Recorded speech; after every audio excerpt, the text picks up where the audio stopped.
वो सिर्फ नाम नहीं था, एक विचार था जिसे मिटाने की लाख कोशिशें की गईं, पर वो आज भी जिंदा है हर युवा की रगों में।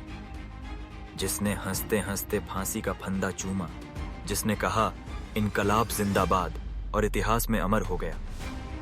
आज हम सुनेंगे शहीद ए आजम भगत सिंह के वो विचार जो आज भी देशभक्ति की रगों में आग भर देते हैं। इंसान को मारा जा सकता है, पर उसके विचारों को नहीं।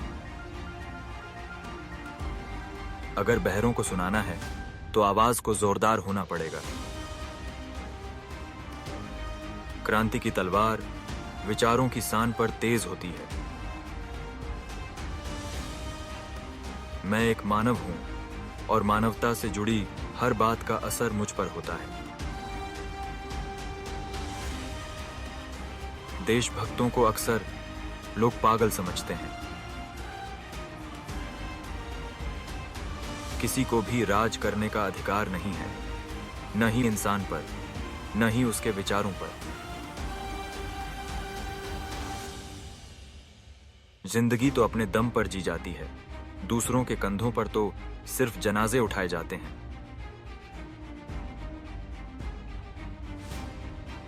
मैं ऐसी क्रांति में विश्वास रखता हूं जो अन्याय का अंत करे।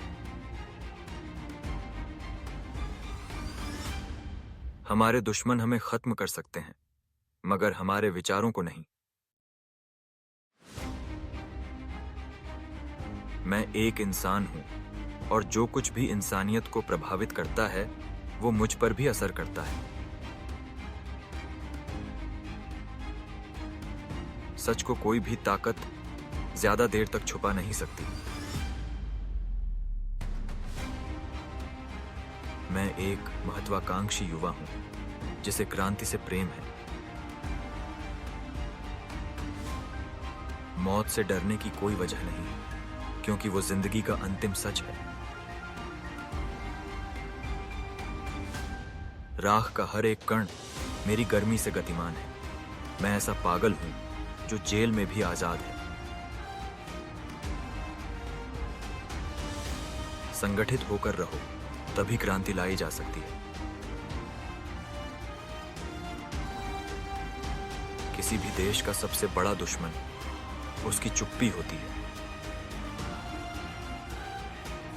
कुर्बानी का नाम ही सच्चा देशभक्ति है। इनकलाब जिंदाबाद ये सिर्फ नारा नहीं, हमारी आत्मा की आवाज है। मैं मरने से नहीं डरता, मैं खामोश मरने से डरता हूं। हम जंग नहीं लड़ रहे, हम न्याय की लड़ाई लड़ रहे हैं। क्रांति का अर्थ सिर्फ हथियार नहीं होता, सोच में बदलाव भी होता है। आजादी का मतलब सिर्फ शासन बदलना नहीं, बल्कि सोच का आजाद होना है। जो सरकार जनता की आवाज दबा दे, वो खुद को सरकार कहने लायक नहीं। हमें हमारी लड़ाई खुद लड़नी होगी, कोई और आकर हमें आजाद नहीं कराएगा। इतिहास गवाह है, क्रांति कभी चुपचाप नहीं होती। मैंने अपने जीवन को देश के नाम कर दिया है। सच्चा देशभक्त वही होता है जो हर अन्याय के खिलाफ खड़ा हो। जो सिरफिरा होता है वो ही इतिहास बनाता है। वो चला गया, लेकिन उसकी सोच आज भी जिंदा है। अगर आप भी भगत सिंह की तरह सोचते हैं तो अब सिर्फ सुनो मत, उठो, बोलो और बदलाव लाओ, क्योंकि क्रांति अभी बाकी है।